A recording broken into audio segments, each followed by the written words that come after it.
ever want to pull back the curtain and find out what really happens when editing a collection of short stories or putting on a conference? Then join me in welcoming Shawn R Simmons. Shawn is the author of the Red Carpet Catering mystery series, an Agatha Award-winning author of several short stories, an Anthony Award-winning anthology editor, and she also serves on the board of Malice Domestic and is co-owner, publisher, and editor at Level Best Books. Welcome to Blackbird Writers Presents Author Interviews. Thank you for being here, Shawn. Well, thank you so much for having me, and thanks for the lovely introduction. Appreciate it. Of course, we're excited to have you. The first thing I wanted to ask you about is editing anthologies. And I know there's this idea out there that all an editor does is correct typos and that you're not like these literary heroes. So could you just talk us through the process of editing? Sure, yeah. Editing is a lot of fun. It's a really cool process. So the way we do it is the way I know. So I'll just say, I'm not sure how everyone else does it, but this is how we do it. So I usually work with a team of 2 other people, and I am your first round. So I get all the stories sort of raw off of your all's computers, and then they come to me and we do what's called a developmental edit. And at that stage, I'm really just reading through for the content and the story, just trying to get a feel for the story. So I read it to at least two, more than usually 2 or 3 times. And I'm spotting things like plot holes or, mistakes. Maybe the character starts off with blonde hair and she ends up with dark hair. Or, someone just is saying stuff in a story and then they disappear altogether. So those types of big picture sort of items is what I'm looking for in that first round. And then once we finish that process, it goes to one of my other partners, and then that will be we call it the line edit, and that person goes through and sort of looks for more technical issues that might have been, periods, commas, typos, that kind of thing. And then there's a third proof with another person, and that's for the last minute, like, oh, everyone missed this typo. How did that happen? Because how can 3 people miss a typo? But it happens every time. I don't know how. I don't know. Those words just they hang on in there. So we try to get as clean as possible by the end. But that is the basic process, the 3 steps. All right. Yeah, it sounds completely overwhelming. So I think it's amazing that you guys do it. So as far as anthologies go, how do you come up with your themes? Well, usually it's people sitting around having a drink or a cup of coffee, but lately on the Zoom, and saying, "Hey, well, we did this. What do you think would be cool?" So for the Malice one, that started off with we just all took turns. And when it was my turn, it was mystery most edible because, as everyone knows, I can't stop eating or writing or talking about food because that's just my favorite thing in the world is to eat and to cook and to, I've worked professionally as a person that cooks for other people. So food is always on my mind or not that far away from my mind, and drinking. So I wanted to do edible, and that was my turn. And then we just kind of went around in a circle for the Malice one. And then it came to be around to my turn again, this time for next year. And I thought it would be really great to do Mystery Most Traditional. So that is the one that is open call right now. The submissions are open for that because I thought it would be, because we're trying to think of words that end in AL. So I thought, well, traditional is good. Let's do that. So it's not a very scientific process.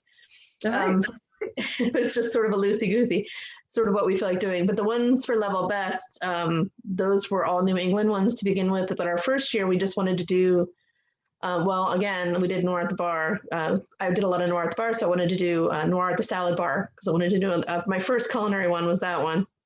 And then we did a police officer one, so we just, whatever we've kind of felt like doing is sort of, that's the answer, just whatever our whim might be, because we're the ones going to have to read them all a bunch of times. So that's what you want to read. Yeah. That makes sense. All right. So you kind of went over the steps of the editing. How do you actually choose, like if you get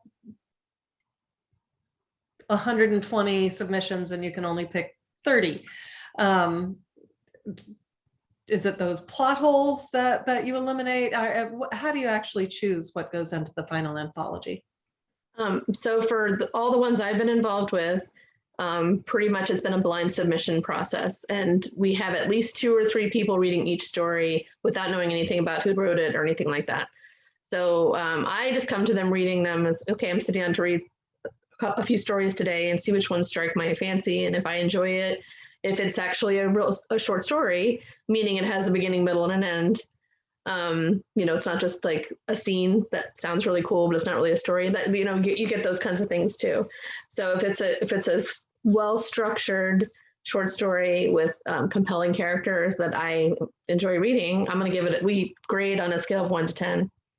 I'll give it a grade of 8, 9, or 10 if I really enjoy it. Sometimes if I think maybe they've got a good start on something, I'll give it a 5 or a 6. So that's the process. So the first year we took over Level Best, and I was doing Malice. I counted it up. It was over 700 short stories that year, submissions. So that was a lot. So I feel like I'm getting pretty good at it. So then we sit down at a table and 3 people bring their grades, and obviously there's a master person that knows the names, because they're the ones that's the person that collated all the stories for us and everything. So they're not one of the readers. So we reveal our grades to that person. They collate all the grades, and then anyone that got an 8, 9, or 10 after all this, everything is tabulated, they end up in the anthology. And there's been a couple instances, very, very few, but a few times where like I gave something a 10 and somebody else gave it a 1 or a 2. And that just kind of goes to show you how subjective art is. Yeah. And then we might discuss a few of those. And if someone really feels really strongly, and I would say you get one like get out of jail card, where you can say, I definitely want this story in, and I'm making sure it goes in because I really feel passionately about this story. And same for we each get 1 pass, I guess we call it. But it doesn't come up every year, every time, or anything like that. But it's just that those situations do occur. And then we have our list, and it's amazing how many solid 10s we get and across the board, and it's really fun. And then the names are revealed, and you're like, oh my God. It's like, and it's every single time it's been people that we've known for years, and then brand new people we've never read their stuff before. And that's why I think it's really fun. And when we first took over Level Best, our previous editor said, oh, we don't do blind submissions because we just don't. And in my feeling, I've been around so long in the mystery community. I have so many friends. I think it would be hard for me to discount that in some ways. Like, it's like, oh, well, they always write good stories. I guess this is automatically going to be good. You know what I mean? I wanted to come to it fresh each time without any biases in my own mind. Because I think I'm pretty fair, but I also, you just don't know. You just don't know how you would feel if it was your best friend writing a story. So that's the process that we go through. All righty. That sounds great. It sounds actually like a lot of really hard work. It is. So I'd kind of like to switch gears a little and talk about Malice Domestic. How long have you been involved with the organization? If we had met this past spring, which we could not, that would have been my 20th Malice on the board. So it's been a good long time for me, and I'm one of the younger ones on the board. So that's kind of to show you. But yes, it's been about 20. I went to 1 before I joined the board, so yeah, that's around about what it is. But yes, it's been a really long time. I've not done anything else. I've never had a job for 20 years. I have not been married for 20 years. I have not had children for 20 years. It's the thing I've never done anything else for 20 years except this. Okay, so can you just sort of tell me a little bit about why you love it so much? Well, Malice to me is like a family reunion every year. It's like the mystery community comes home to the DC area. Again, it's a lot of hard work. Like, why can't I do easy things? I have to do all these dramatically hard work things, but I got involved in the beginning because I had moved back to the Washington DC area from New York. I lived up there for about 8 years, and I went up there straight out of college. So I had only lived in Maryland a year or 2 before I went to college. So I didn't have like a real base of friends here, So I came back to the area, and I'm like, I don't have any friends. So I was like, what do I like to do? I like to eat. I like mysteries. I was doing editing for people. I love mysteries. And I said, oh, this thing is happening, and it's in my backyard, basically. I'll just go down there and check it out. And then I went down, and I was sitting in one of the panels, and a woman turned around and said, oh, your last name is Riley. That's my last name too, and you spell it right. And what are you doing here, basically? She's like, I've never seen you here before. And she was one of the founding members of Malice. She's been on the board for 33 years. this year. And I said, oh, well, I told her my whole sad sob story about how I didn't have any friends. And she's like, what did, we just started chatting, and I have a marketing and sales background. She said, well, the PR person is leaving the board. Would you be interested in taking that over? And I'm like, yes, I do say yes a lot. So I said, yes, I will do that. And then 20 years later, here I am. So her name is Ann Murphy, and she calls herself my Malice Mama. So she signs all of her emails, your Malice Mama, because she's the one that started all this. But yes, I have her to thank, but truthfully, it's been one of the best things I've ever done in my life. I love it very much. I have met thousands of authors and fans through the years, and people come back every single year, and then every year there's new people that come and I get to meet. I've made dear friendships there, and that's why I keep going back. There's I can't get rid of me now, I guess. You seem entrenched in a really, really good way. Yeah. Yes. I'm not stalking them. They're just they just can't do without me. All right, so this year, last year, disappointingly, we didn't have anything because last year. And this year, you're going with a different kind of conference called More Than Malice, and that is a completely virtual conference. You've got some incredible authors lined up. Tell us a little bit about what that is and how that's going, and why everyone should sign up like me. I already have. Yay, thank you so much for signing up. Yes, More Than Malice is, an experiment we've decided to try, and it's going really well. We're having a huge response to it. We're very excited about the registration numbers are through the roof. Advertising dollars are more than I think I've ever seen in all my years there. People really want to be involved in this, and it's been a lot of hard work. And we just keep trying to tell everyone this is not just Malice online. That's not an online Malice. This is a completely different festival kind of situation. Because to be honest, we missed out on having 2 physical conferences in a row, and hand in hand with that is the revenue that we didn't get. So we had 2 years of not bringing in any fresh registrations. If anything, we were giving refunds to people. So we really were in a precarious situation. Like, would Malice survive 2 years of not having it through the pandemic? So what can we do? So all these, we had many tearful moments and meetings about this, and very heart-wrenching sort of time, because we're all in the same boat. Everyone's going through a lot personally and professionally and everything else. So we said, what is it that we're going to do to bring some fresh energy, bring some cash, to be honest, bring some fresh registrations, because we can't just keep rolling people forward and expecting them to hang on for us, although a large number of people have. Although we will. Yeah. And we'll come back, and we're going to have a huge party when we can. Next year, we're having a gigantic party. It's going to be fun. So we started reaching out to people beyond the Malice family, like people that maybe wouldn't consider coming to Malice for one reason or another. Maybe they just can't make it there that time of year, or maybe they didn't think Malice was for them. And we just thought, let's have an open house. Let's have a party. Let's have an online gathering where we have some fresh names that maybe you've never seen at a Malice before. Because we had a couple different thoughts about it. They're going to bring a lot of audience members and readers to our universe that maybe had not heard of us before. And we're hoping they stick around and said, oh, we had such a great time at the virtual Malice. We'll come to Malice next year. So we wanted to sort of expand our horizons, try to bring a new audience, new membership, new readers. So that was the main thing. And also just to show these authors, we can be a lot of fun too. Maybe think about coming to see us next time, So we love our community. We love our mission, and what we've always stood for is a traditional mystery. But we want to show other people that we can also have a nice big party. Let's have a big open house party, invite your boss, invite people you wouldn't normally invite to your Christmas, but they're going to come and have a great time. So that's our thinking, and it's going really well. It's going really. It's going to be big.